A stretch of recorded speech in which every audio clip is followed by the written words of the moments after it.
Here's what's cooking on today's Sports Stove podcast. This is our ACC Football Preview episode. But before that, we're going to be joined by a minority owner of the Green Bay Packers. Talk about all things Aaron Rodgers and everything going on there. That's what's cooking on today's Sports Stove podcast. From Belly Up Sports and the Belly Up Podcast Network, you're listening to the Sports Stove Podcast with your host, Vince Stover. Welcome into a new edition of the Sports Stove Podcast. I'm your host, Vince Stover. I am joined, as I often am, by my dad, Dale Stover. Dad, welcome into the program. How you doing today? Doing good. Excited to be here. Appreciate it. Yeah, we've got a lot to talk about. I want to start off by saying thank you to our sponsors, Skull Candy and Yeti Coolers. In the podcast notes and descriptions, you'll find the links for Yeti Coolers and for Skull Candy. Please go on there and click on those links, get to their websites, and what you'll find there are some great deals going on right now. Yeti has their new luggage line out as well, so that's worth taking a look at. And then still some great deals on the Dime True Wireless earbuds from Skull Candy. Great deal there, so make sure you go check those out as well. All right, Dad, we've had some interesting happenings over the last couple of days since the second day of the NFL football draft. We have been saying, and I have been saying, that Aaron Rodgers will be the starting quarterback for the Green Bay Packers in Week 1. And, unless there's injury or COVID issues, that's going to be true. I also said that I really thought he was going to sign an extension. That's beginning to not look true. So I'm batting 500 right now on the Aaron Rodgers situation. But he reports today to camp. He showed up. I was following my sources at the Green Bay airport earlier today to see when he was going to land, but landed in good time, made it in, and is with the team now. Everything seems to be relatively back to normal, at least for the start of the season. So go ahead and give me your thoughts on the Aaron Rodgers, Green Bay Packers, and all that's happened and all that may still come in the Aaron Rodgers situation. Well, like I said, I thought he would come back. He did. It's been very interesting. Obviously, you still hear a lot of things in the next couple of days. It should get some clarity on exactly what the agreements were that were reached and where it's going to be. I'll be very interested to hear comments both from him and from the team, which surely we will in the next few days. Be interesting to hear what's said, how it's said. I think it'd be good for him to explain as much as possible. Teammate-wise, I think they'll be excited that he's there. I saw a picture of him coming into Lambeau Field today. Looked like he always did. I think he'll, tomorrow will be just like always. He'll go out of his way to meet the rookies, be a help to people there. Probably a lot of joking around, some different people. Boyle's not there now and different ones there. But I would think the team will be glad to have him. I'm sure the coaching staff is glad to have him. They're probably doing some work tonight, but I don't think that'll be any problem with him, catching on there. There are a lot of practices this year open to the public. So you're going to have the public there pretty quick. It will be interesting. I think he needs to handle it right so the reaction is right from the fans. But I think overall people be excited. We got a lot of people back. There's reason to think the Packers will do real well this year. And again, I'm glad he's back. I've been very frustrated at some of the things he's done or how it's been handled, but I don't think we know all the issues. I think the same way with agreement, you hear different things, but until it really comes out what's in place. But I know the general tenor from the coaching staff, from Matt LaFleur, from everybody will be, hey, let's play football. We're here to play football now. And that'll be the overriding theme. But obviously the media won't let that be the only thing. So two questions come out of that. Number one, let's start with this one, the players in the locker room. A lot's been made throughout this year. You've said things throughout this year about, if he's supposed to be good friends with these guys, how are they going to take this? It seems like overall players have been able to understand the business side of things and how things work. But then you get the news comes out that he wants Randall Cobb on the team, and the reports are coming in that Randall Cobb is coming back to Green Bay. So if you're a wide receiver in Green Bay and you're not named Davante Adams, how do you feel about Rodgers saying, I've got to have my guy, Randall Cobb, with me, or I'm not coming back to play? Well, I think it'll be the guys that were lower on the depth chart that'll be affected. I think the top two or three guys won't be. I think they've made good headway with having good chemistry with him. I think Scantling made big strides. People have more confidence in him. I think his speed is the big thing. Now you're going to have Amari Rodgers, who also has a lot of speed there. But I think Lazard is very tight end. I don't think there's any problem with that. I think Funchess will have a hard time making the team now. The thing about Randall Cobb is he's going to have great chemistry with Aaron Rodgers. There'll be no doubt about that. I think it gives Rodgers another target that, he knows exactly where he's going to be from there. But again, he developed a lot with Tanyan last year. I think the players are going to be okay, with Aaron Rodgers. Now, it depends, again, what comes out, what other demands are made. I mean, you already have Mercedes Lewis there. I think that was a move to, please Rodgers, even though he's a good guy, very much a leader in the locker room. And I think that's where Cobb is going to fit in to some extent also. I don't think he will be a problem with his attitude and how he does things. But we'll see more of that in the next few days. Yeah, Cobb was not happy when he left Green Bay. He didn't necessarily love the front office when he left.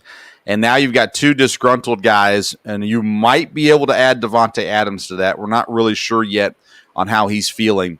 That's not good, especially if they come in with the concept that Rodgers is going to play one more year and then they're going to trade him.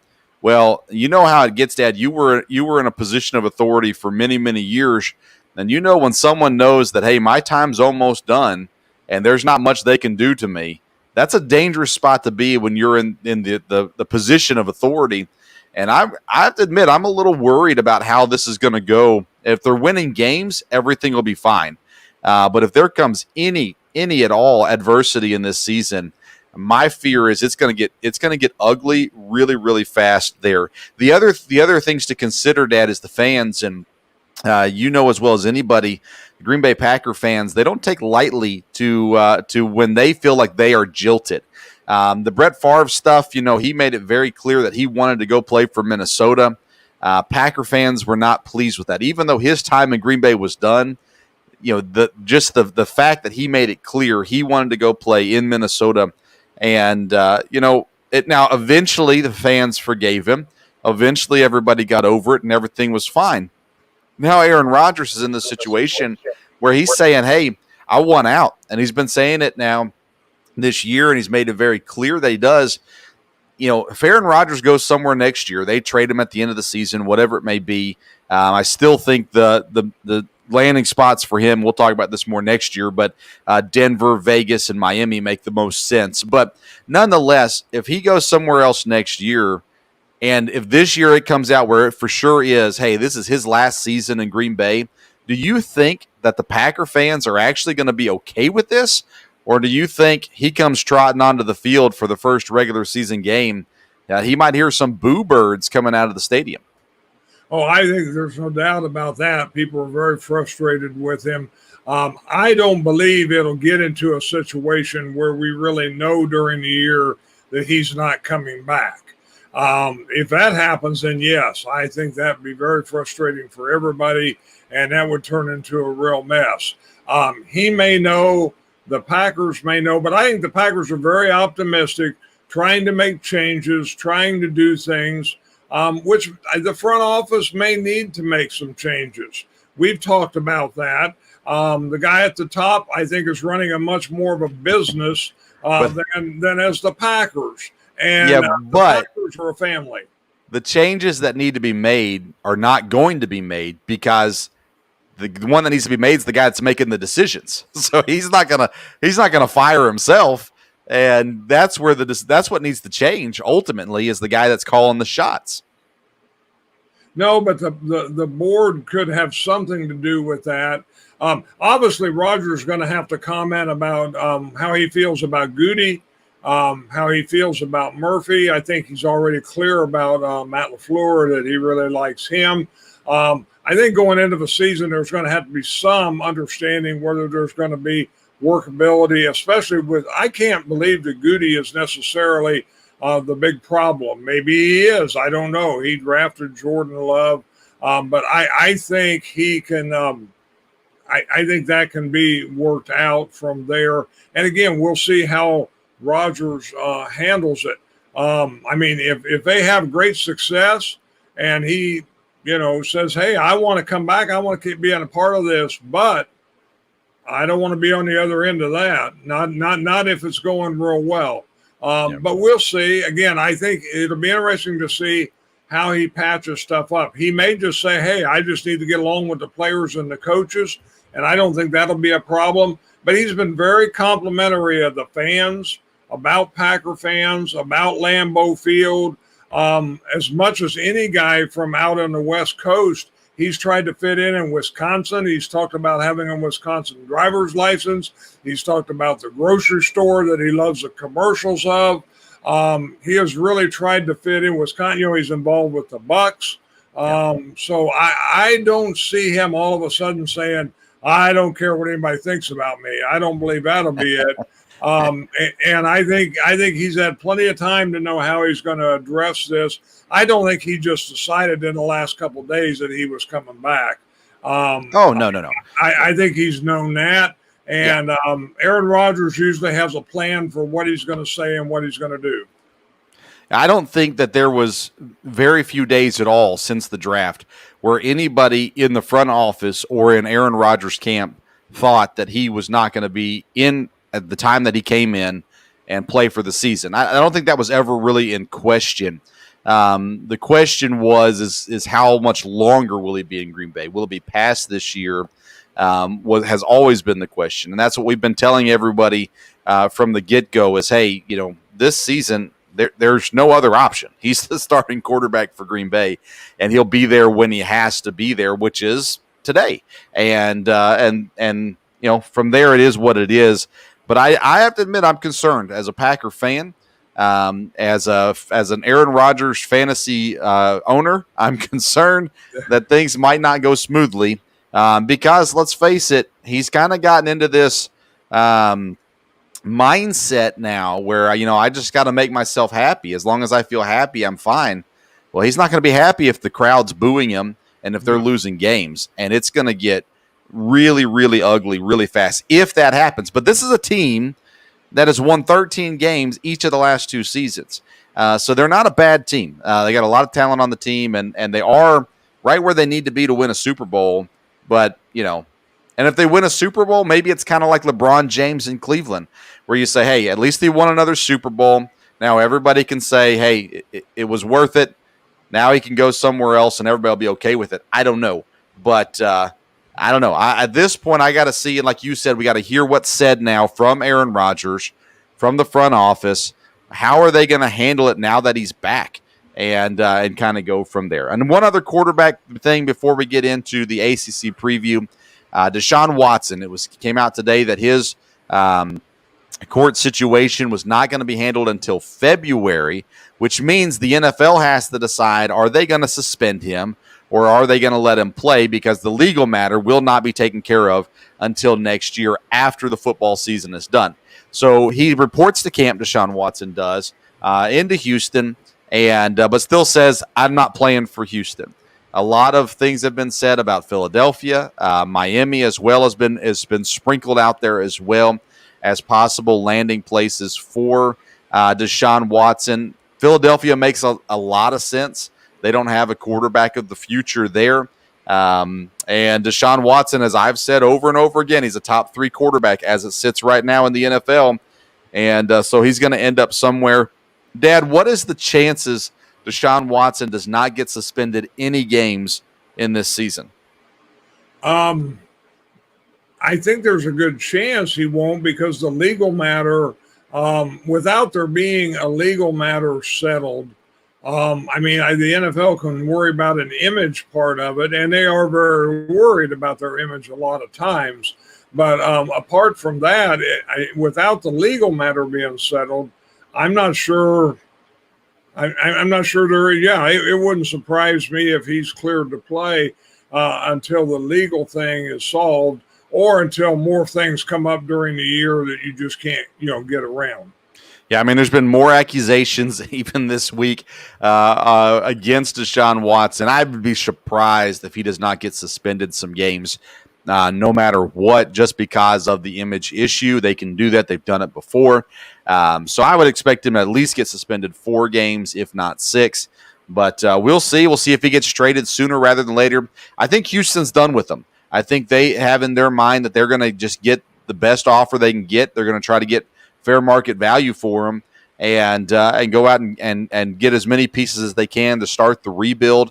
I think you'll see the rookie quarterback Davis get some playing time this year.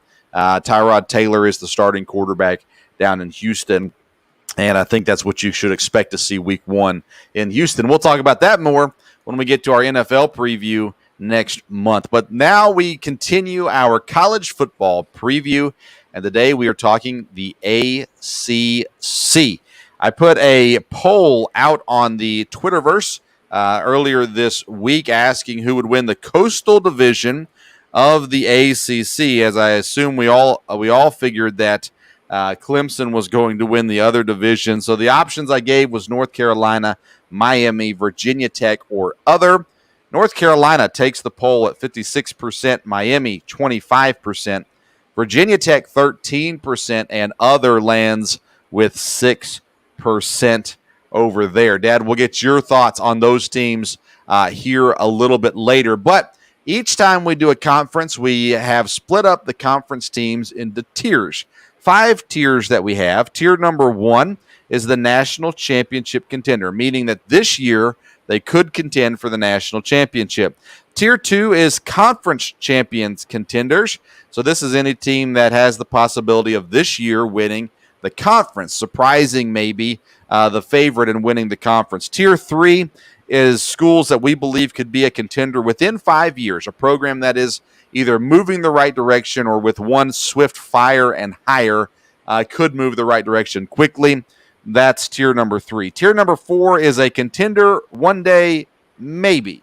A school that maybe doesn't look like they're anywhere close right now, but with either it be history, whether it be with coach, whether it be whatever, there is always that potential of them becoming a contender one day. And then tier number 5 we call the Vanderbilt tier, the team that just doesn't really belong and has no chance of winning ever. So, Dad, I'm going to let you go through your tier, starting with tier number 1 in the ACC. Well, the national championship tier is pretty easy. That'd be Clemson. I think they're the only team in the ACC that has a shot at the national championship, and Clemson has a very good shot at it, no doubt about it. Tier number 2, conference champion contender.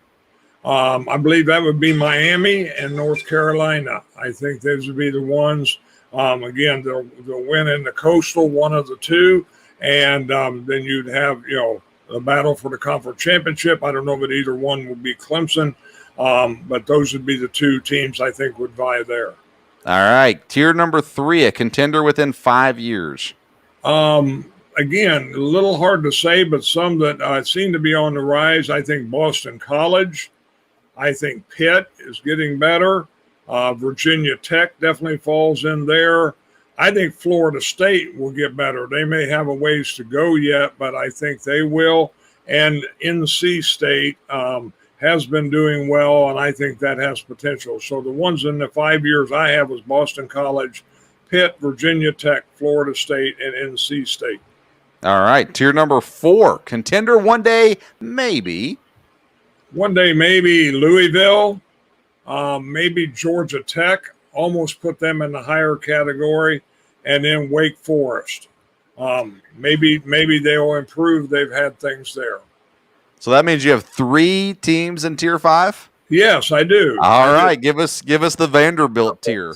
All right. Well, we have Duke and Syracuse.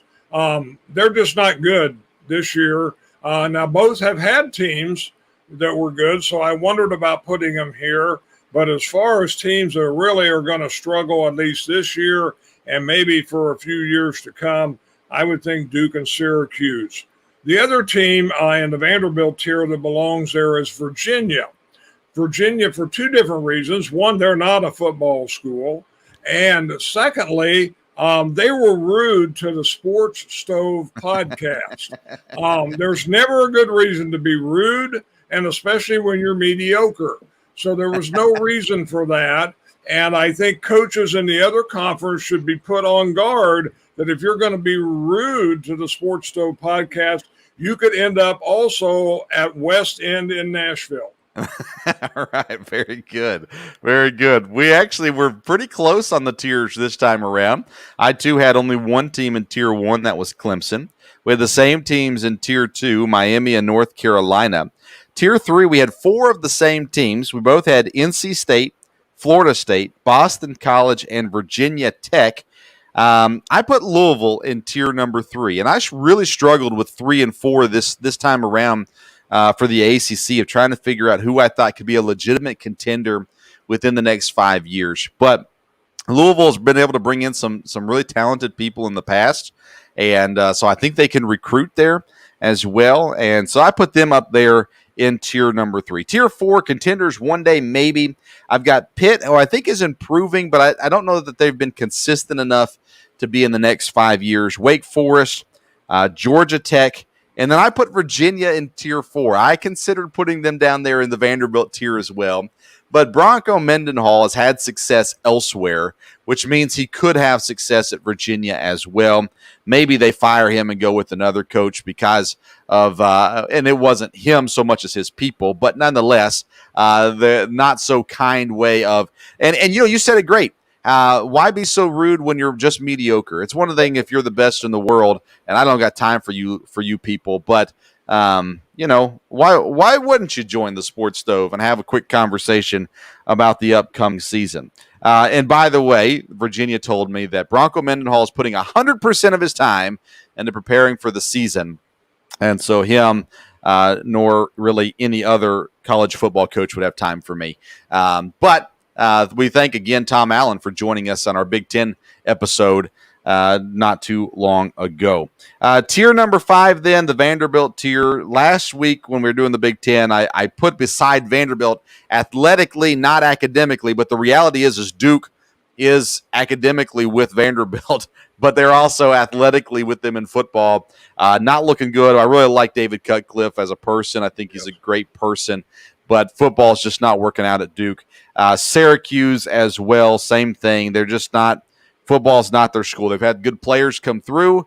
Some all-time players have come through Syracuse, but at the end of the day, they're not going to contend in the ACC anytime too soon.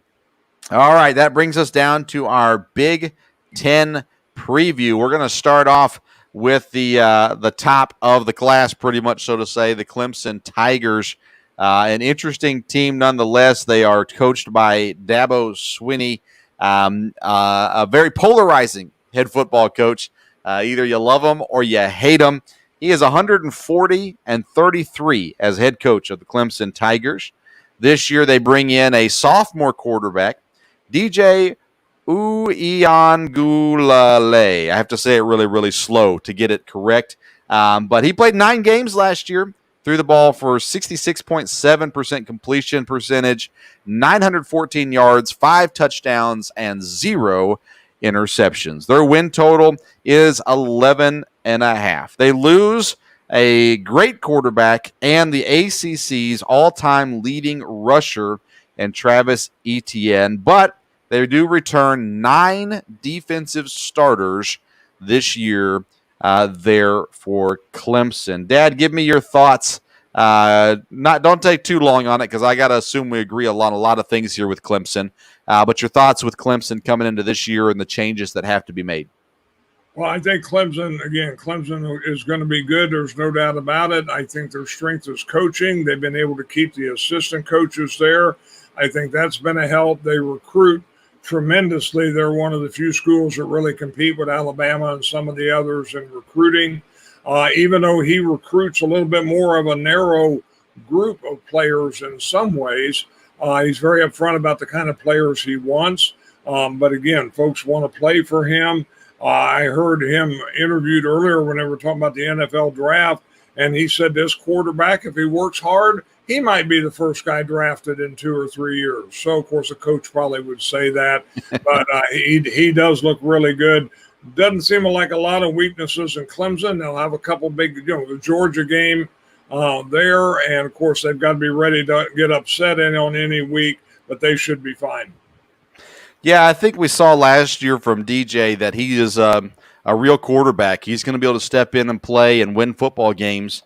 And I don't think there's a lot of concern about him there. I think there's a lot of confidence in what he has to give. The biggest question I have for Clemson is their running game. Who's going to be the one to step up? And they've got multiple running backs there. Lynn J. Dixon is the guy to really focus on. They've got 2 or 3 other guys that will get playing time as well. But that's kind of the biggest question I have is replacing Travis Etienne. How are they able to do that? And can they do it successfully? And when it comes to needed improvements from last year, I've got nothing to say. Clemson has been phenomenal for several years now. They are consistent contenders. And every year we're kind of looking at them, Alabama and Ohio State. And at this point, Clemson's been on top as much as Alabama has. So I think you got to put a lot of respect on Dabo Swinney and the Clemson Tigers again this year. I predict them to go 12 wins, undefeated this season. I looked through the schedule and just could not see. Obviously, they could lose a game. You got injuries. You have COVID stuff still that could wipe out different things and ultimately lose a game. But I think they go undefeated, all things considered.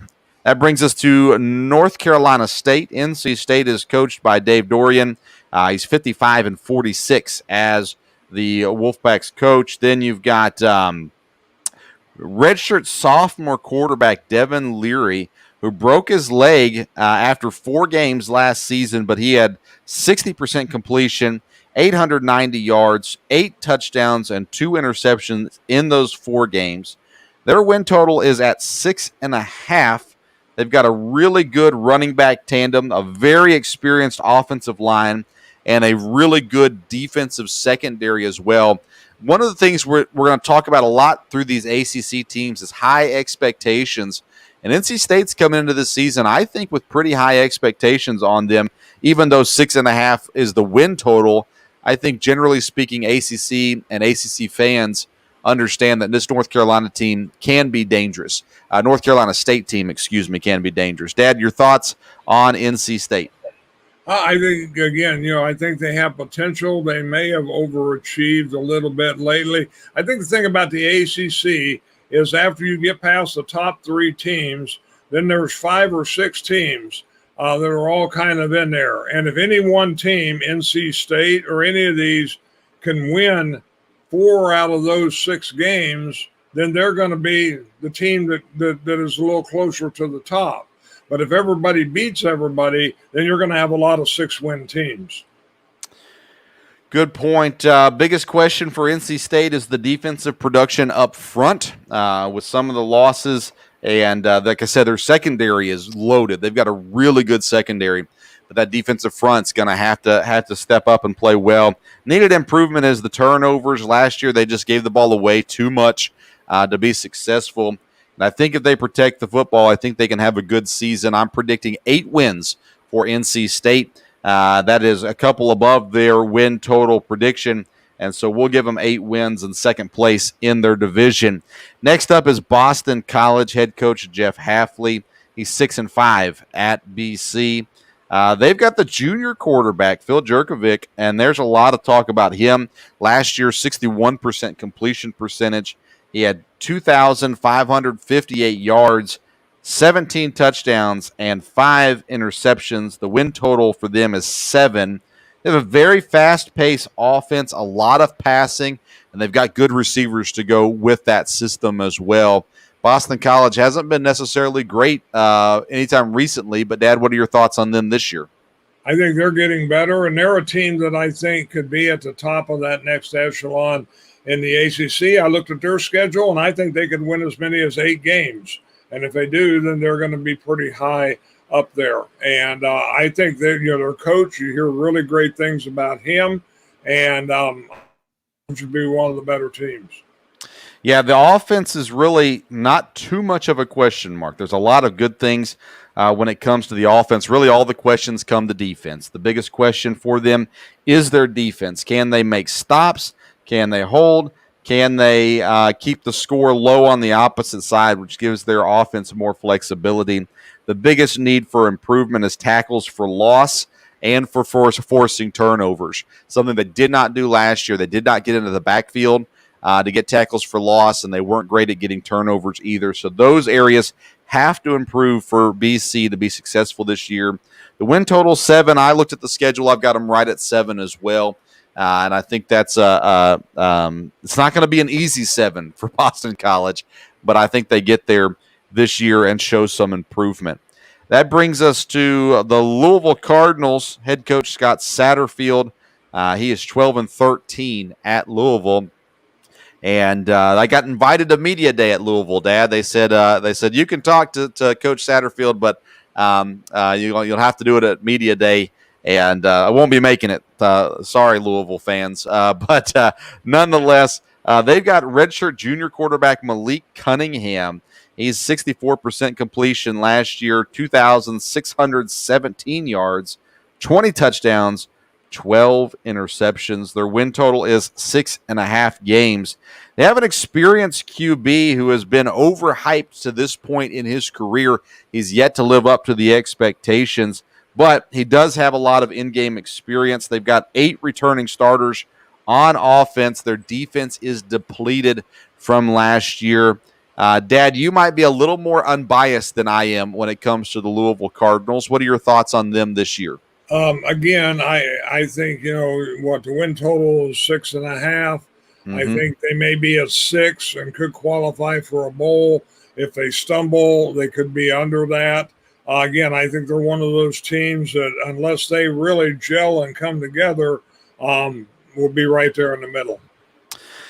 Yeah, so they're replacing 6 starters on their defense. 2 of those will be linebackers, starting linebackers. 2 of the 3 linebackers will be new this year. That's the biggest question mark. Can they replace the guys they lost this offseason? The needed improvement, though, comes on the offensive side of the ball with the run game. Last year, they've got more of run game out of Malik Cunningham than really they did out of their running backs.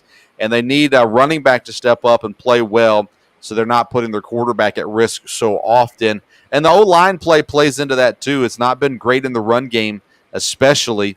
And so there's a lot of room for improvement with Louisville. I looked at their schedule, Dad, and I was trying to be as optimistic as I could. I couldn't find more than 5 wins for Louisville this year. Now, if they come out and the O-line is drastically better, then maybe that does bump up to 6 or 7 wins. But looking at the team they have and at the schedule they're playing this year, I'm sitting at 5 wins for Louisville this year, and a major disappointment for them if that's the way it shakes out. Wake Forest is the next team in the division. Dave Clawson, the head coach, he is 40-45 as the Wake Forest head coach. They'll be starting a redshirt sophomore at quarterback Sam Hartman. Last year, he was 58% completion. Just over 2,200 yards, 13 touchdowns, 5 interceptions. Their win total is at 6.5. They have a very fun offense. They really have lower-level talent at Wake Forest. They've not been able to recruit the big-name players. They're also returning all 11 offensive players into this season, which means they should show some improvement in an area they were already relatively strong in. Dad, your thoughts on Wake Forest? Well, again, anytime you're returning a lot of starters, you have a chance, there. But again, I think it's like we've talked about. They're going to have to win a couple games there in the middle of the pack and dominate some of the last 2 or 3 teams we've talked about to get to a bowl. I was thinking this might be a little bit of a surprise team, but with the win total at 6.5, I guess it's not a huge surprise. I've got them at 7 wins. Their biggest question is the offensive line. They're going to be more experienced this year. So as long as they improve with age, that's kind of where it's going to lean a lot on for Wake Forest this season. Their needed improvement is on third down defense and pass defense, though, because their offense is electric and it can kind of get things produced because of the way that it runs. The defense, on the other hand, has to make stops, has to win the field position battle, and they also have to do a better job of keeping other teams' score total down a little bit as well. But I think it's going to be a good season for Wake Forest. I got them at 7 wins here this season. Now on to Florida State. Mike Norvell, the coach there, 3-6 in his first year at FSU. They will be starting sophomore Jordan Travis at quarterback. He is a 55% completion, 1,056 yards, 6 touchdowns, 6 interceptions last year. They do bring in a transfer from Central Florida, Mackenzie Milton. He broke his leg, so there's a lot of question of if he's even going to be ready to play, especially at the beginning of the season. If he's healthy, he probably takes the starting job from Jordan Travis, but it looks like Jordan Travis is the starter down there in Florida State. Then you've got 5.5 is the win total for Florida State this year. They really do have some great linebackers. Their run game is improving, and for one of the first times in a while, it seems like there's very low expectations for Florida State. There wasn't championship expectations recently for them, but there was always a little bit of high expectations. Like, this is the year they could turn it around. And this year, no one's talking like that. So there's low expectations for Florida State. A very historic program, Dad, but they've been down a lot lately. Your thoughts on them this season? Yeah, it's kind of sad to see that. You think of Florida State and not being a power. Now, again, I may talk about all this in a little bit, but I remember when all the Florida schools were down. It was a long, long time ago, and then they were able to recover. So we will see. And but Florida State probably, you'd like to see them get to a bowl, but when you look at their schedule, they may be pushed to win 5 games. Yeah, that's a good point for sure. They biggest questions for Florida State is the offense has to get some pop. There's just no electricity coming from the Florida State offense right now. The offensive line and the quarterback play has to be consistent. It has to get better. The needed improvement is, though, on the defensive side. A pass rush is just deathly needed there, and they don't have it right now. They need to find it this season. The secondary also struggled and will continue to do so. The win total is at 5.5. I've got them at 5 wins this year. I think that we might see some improvement in the team, but not necessarily great improvement in the win column. Then Syracuse, they were in our Vanderbilt tier when we tiered the teams in the ACC. They're coached by Dino Babers, 24-36 as the head coach at Syracuse. They've got the Mississippi State transfer Garrett Schrader will be the quarterback for them this year. In 2019, as a freshman at Mississippi State, Schrader played 10 games. He threw the ball 57.5% completion rate, just over 1,100 yards, 8 touchdowns, 5 interceptions. The win total for Syracuse is 3 wins this season. They have a talented secondary on defense, and they really have an interesting quarterback with Schrader coming in. He's got phenomenal size to him and obviously high expectations as he was a big recruit going into Mississippi State. But, we've kind of already said our piece on Syracuse earlier when we did the tiers, but your thoughts on them this season? Yeah, they're going to, again, I think they're going to struggle. If we talk about these other teams, the last few we've talked about being successful at all, then everybody's going to have to get a win against Syracuse. And maybe they will and maybe they won't. Yeah, I've got Syracuse right there at their win total, 3 games.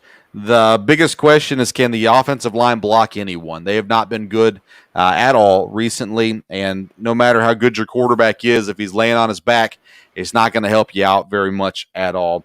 The needed improvement is the run defense. You can go to a lot of different areas of needed improvement for Syracuse, but we'll stick with that right now. So in this division, we got Clemson on top, 12 wins, NC State with 8 wins, Boston College and Wake Forest with 7 wins, Louisville, Florida State with 5 wins, and the lowly Syracuse with 3 wins. Now to the Coastal Division.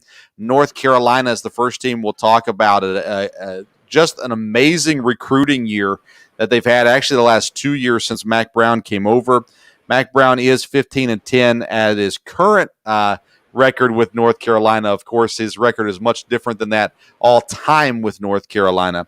But they have junior quarterback Sam Howell, who's getting a lot of attention this year, as he did last year as well. 68% completion, over 3,500 yards, 30 touchdowns, 7 interceptions last year. Their win total is at 10.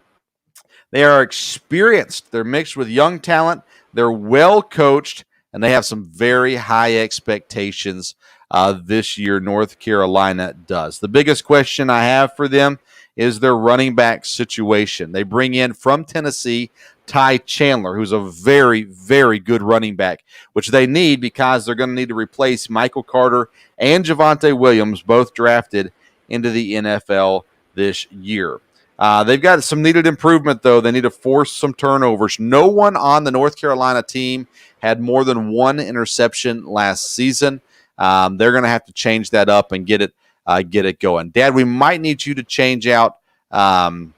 Looks like go ahead and give me your thoughts on North Carolina.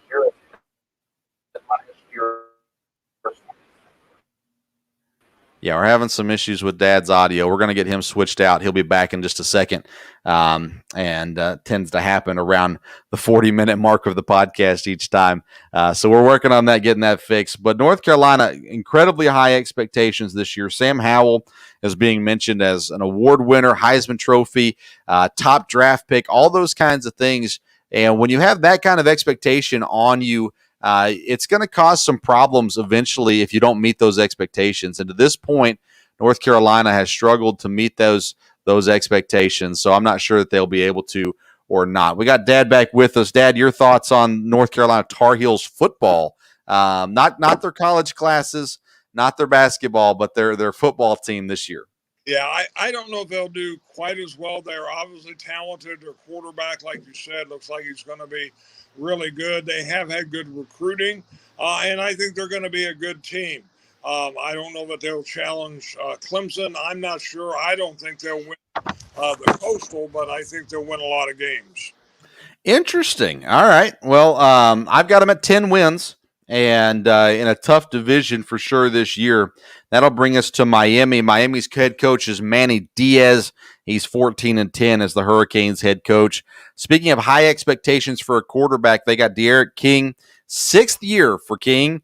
Last year, 64% completion, over 2,600 yards, 23 touchdowns, 5 interceptions.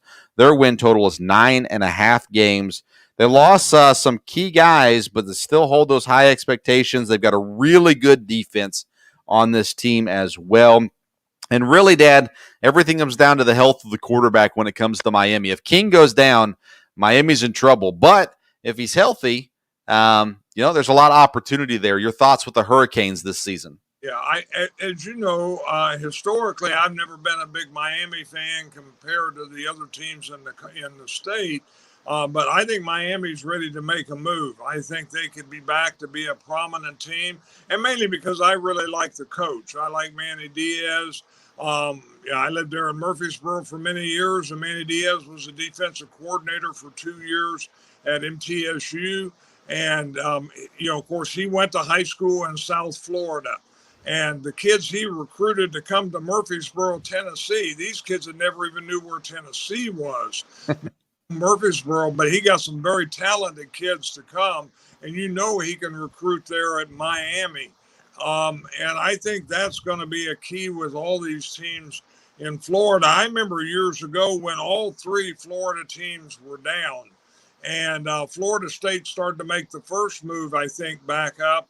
But I remember, I don't think it was ever official, but when they're recruiting, their deal was, hey, there's enough good players in Florida. If we're not going to get them, then let's don't discourage them from leaving the state, because there's enough players. And then all 3 teams kind of turned around. And it had a lot to do with coaching when you look at that. All of a sudden you had Bobby Bowden, you had Jimmy Johnson, you had Steve Spurrier. and everything turned around. And I think Miami has a good coach. He's done well as an assistant in places that he's been. I think he'll be a fabulous recruiter there in South Florida and in the state. And I think in the next couple of years, you might see Miami back up there when you talk about college football teams that are going to contend. Miami might be one. The trouble in the conference is going to be Clemson. They're always going to have that issue. But it's funny, you talk and not to get off on things, but to talk the next 2 or 3 years, Clemson's going to be good as long as Dabo Swinney's there. Will Dabo Swinney be in the NFL in 3 years?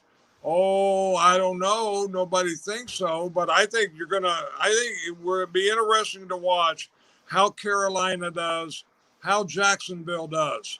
How do these college coaches transition right away? And Dabo Swinney might give it a shot, and then all of a sudden things change in the ACC, even though they would still be good for several years. But I think Miami's going to do better this year and continue to be on the upswing.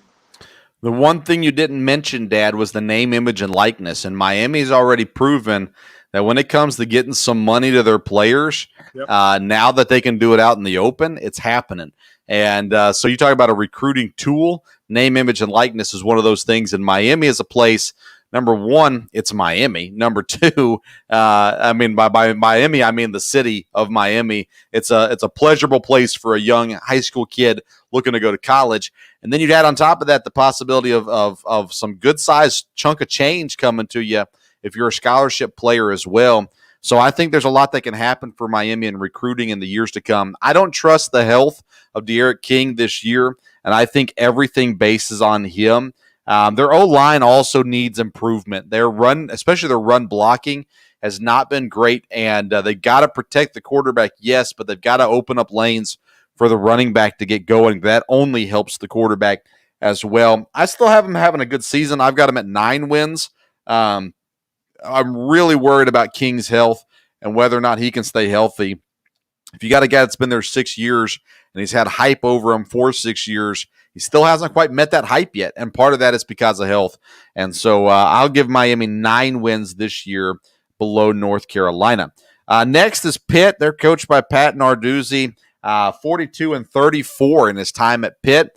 He has a quarterback that's in his 5th year, Kenny Pickett. 61% completion percentage, 2,400 yards, 13 touchdowns, 9 interceptions last year. Their win total is at 7. They've got one of the easiest schedules in the ACC. They've got a good quarterback, and they've got a really solid defense. You mentioned Pitt in tier number 3 for you. I had them in tier 4 for me. So what expectations, what optimism do you have for Pitt this year? Well, again, I think when you look at their schedule, like you said, it is an easier schedule. I think they could easily get to 7 wins. It looks like they're moving in the right direction. Again, it's one of those programs that has been good over the years and should be able to recruit. And I think Pitt will be a team. I think they're one of the teams that's going to win a lot of those games with the teams that are in the middle. So I always have a team in every conference that I make my pick. I look through the schedule and everything, and I just go, man, I could be wrong on this, but I'm just getting the feeling that maybe they go backwards this year a little bit. Even though they've got an easy schedule, maybe that makes them float a little bit where they don't actually get up for some games that they should easily win, and they end up losing a game or two that they should not lose. They need to replace their pass rush. That's kind of the biggest question for them this year. And then when it comes to the needed improvement, it's the run game. They only have averaged 120 yards per game last season in the run game. And when you're playing against some of these guys like Duke, Georgia Tech, Virginia, Syracuse, you're gonna need to be able to run the ball a lot better than that. I've got them at 6 wins. It's still bowl eligible, but that's not a successful season for Pitt this year. And I could be dead wrong. I wouldn't be completely surprised if they have 8 wins and could have had 9 and maybe lost on a last-second field goal or something crazy against one of the better teams. But I've got them at 6 wins is where I just looking at their schedule, that's how I counted it up this year. Virginia Tech is next. So they've got Justin Fuente as their head coach. He's 38-26. You look at these records in this ACC Coastal Division, the coaches have done a pretty good job.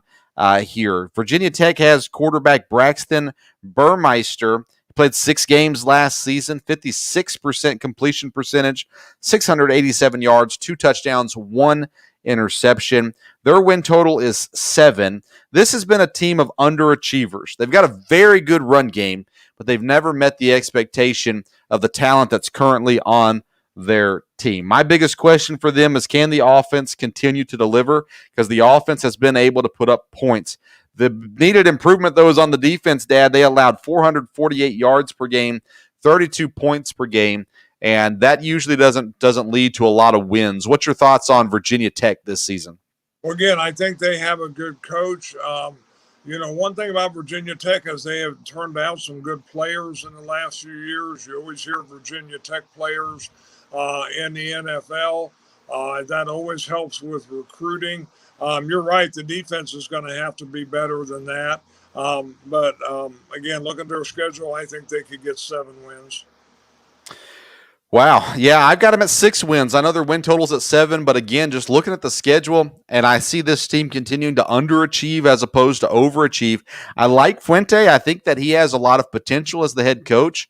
I'm not sure that I trust in Burmeister to be the guy that carries them into improving this year. So I've got them at 6 wins as well. Let's move on to Virginia, the Who's, or some people might say, who?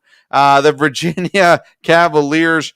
Bronco Mendenhall, the head coach, 38 and 26 is his record in Virginia. Brennan Armstrong is the head of the quarterback for Virginia. 58% completion last year, 2,100 yards, 18 touchdowns, 11 interceptions. They have their win total at 6. They have a good secondary and an experienced team overall. The big question, though, is do they have the talent to compete? Another team that the coach has done pretty well, but he doesn't really have the talent there. He hasn't been able to recruit the talent necessary to compete with the top of the division. This is a team that should be able to get to bowl eligibility, but they're not even come close to challenging at the top. Needed improvement is turnovers and third down conversions for the offense. They turn the ball over too much, and they don't get the extended drives that they need as well, which puts their defense in a bad place. Dad, your thoughts on Virginia this year? Well, again, I think you pretty much summed it up. I think they could be a team that underachieves. I think they could be the team in the ACC where some of these other teams, they get an upset win. It could be Virginia. Yeah, so I've got Virginia at 4 wins this year. I just don't think that they're quite good enough to get where they need to get to this season. Again, Brennan Armstrong is not the answer at quarterback. At least I don't think so for Virginia. I'm not too concerned about this prediction. I see him at 4 wins. Mendenhall has been able to do some good things, but to me, the talent level is a little too there's too much of a gap between their talent level and what's ahead of them in their division. So I think it's going to be a rough year for Virginia. Georgia Tech is next. They've got Jeff Collins, 6-16, as the Georgia Tech coach, and as they continue to try to transform and transition the offense at Georgia Tech, they've got quarterback Jeff Sims.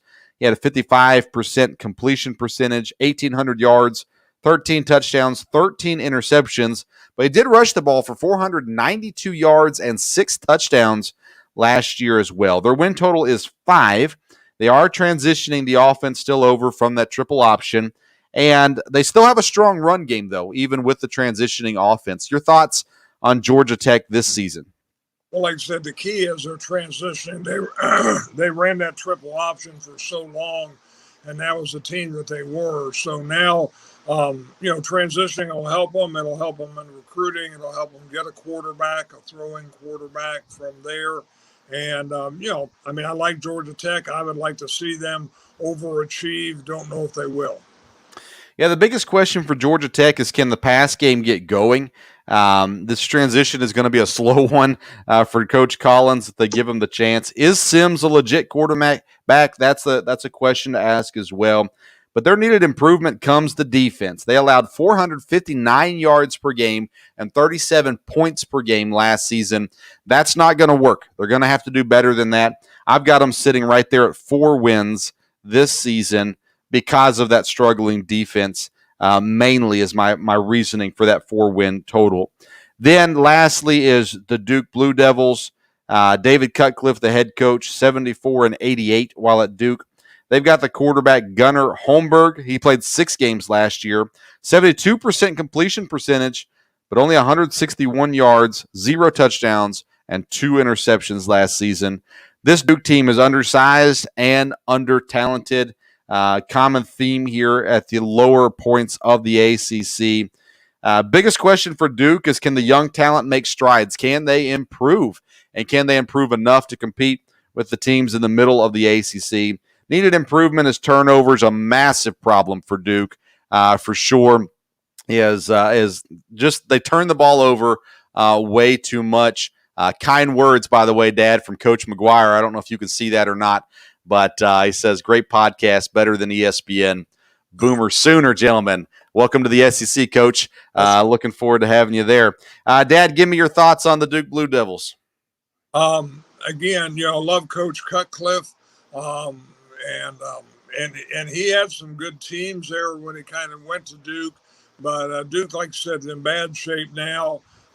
They could really have a struggle to win a conference game, and we'll have to see. At some point there'll be a new coach there, and they may be able to turn it back around like they did, but they're probably a ways from that. Yeah, I've actually got them going over the 3.5. I've got them at 4 wins also. They've got a schedule that just lines up for them to get that 4th win this season. So I expect them to get to 4, but obviously you don't get too excited about 4 wins. And, good night. The basketball players went to more classes than they're going to get wins this year. So Duke is still struggling in college football, and they're going to have to make a change at some point if they want to be competitive. And, we'll talk about it in other episodes later on, even next year, the conference realignment and stuff like that. You kind of got to wonder if teams like Duke, their basketball is going to hold them in a lot of things. But if they get into bigger conferences, it's just going to get harder and harder for the football program as well. All right, Dad, give me your I think you had Miami over North Carolina in the Coastal Division, correct? Yes. And then you had Miami. Go ahead. Here be Miami and Clemson in the championship, and it should be Clemson. Yep, I think it's North Carolina and Clemson. Clemson is just the better team at this point. Sam Howell, he has an opportunity this year to boost himself to the number 1 overall draft pick. He could do a lot of good things for North Carolina, but it's Clemson is so talented. They're so deep compared to all the other teams. But North Carolina has brought in a really good recruiting class the last 2 years and continue to do so. Miami, this is their year right now. Then I think they're going to be down a little bit next year, and they'll be back up again the following year. But nonetheless, and the transfer portal could change all of that as well. They could be pretty tough next year too. But that's the way that I've got it looking like as well. All right, that's our ACC college football preview. Next Tuesday, we will continue our college football preview. We're going to be looking at 2 conferences next Tuesday. We're going to be looking at the Big 12 and the Pac-12 next week, and that'll be Tuesday at 8 p.m. right here where you've watched us tonight or listened to us on your podcast versions. Then on this coming Thursday, 2 nights from now, if you're watching us live, Thursday night, 8 p.m. on YouTube, Facebook, and Twitter. Dad will not be with me on Thursday, but we will be rejoined by Graham Wallace, who was with us a number of episodes back. We're going to talk the baseball trade deadline. And then we're also going to be joined by former Milwaukee Brewers pitcher, current broadcaster, Tim Dillard, is going to come on, and we're going to talk all kinds of Brewers baseball. We're going to get into all the fun things of the second half of the season for Milwaukee, currently leading the way as they are. So, it's going to be a good conversation. Dillard is a character, to say the least, and so it's going to be fun to have him on. We're going to have him for about 15, 20 minutes on Thursday night. And the whole podcast is going to be baseball oriented, even though the NBA draft will be going on as we record that podcast. We're going to talk baseball on Thursday evening. All right. Make sure you click the links for Yeti coolers and for Skull Candy. They have some great deals going on right now. If you use the link that's in the YouTube description or in the podcast notes, we would surely appreciate it. That way they know that we sent you as well. I want to say thank you to a local company here in Lexington, Ale 8. You can't see the bottle, but it's a ginger ale locally made here in Kentucky. And we're working hard to get them to partner with us. But nonetheless, we'll give them some free advertisement along the way, which you can get at most Cracker Barrels. You can find some Ale 8, their great Kentucky-made ginger ale for you as well. All right, Dad, any thoughts before we close out the episode? Nope. Like I said, it's been great thinking about college football and football starting again. And, it won't be long. I keep seeing the high school teams practicing. Yeah. And, college will be back. The NFL, everybody's coming back to training camp now. So it'll be football season. I'm up here in Ohio. It'll be football weather pretty quick. So excited about it. Yeah, I've got my first high school football game. I call them on the radio stations here locally coming up here at the end of August. And everything is definitely in full tilt right now for football season. Thursday night, we're talking baseball with Tim Dillard and Graham Wallace. Next Tuesday, we're talking Big 12 and Pac-12 football. Until then, we'll see you around the sports stove.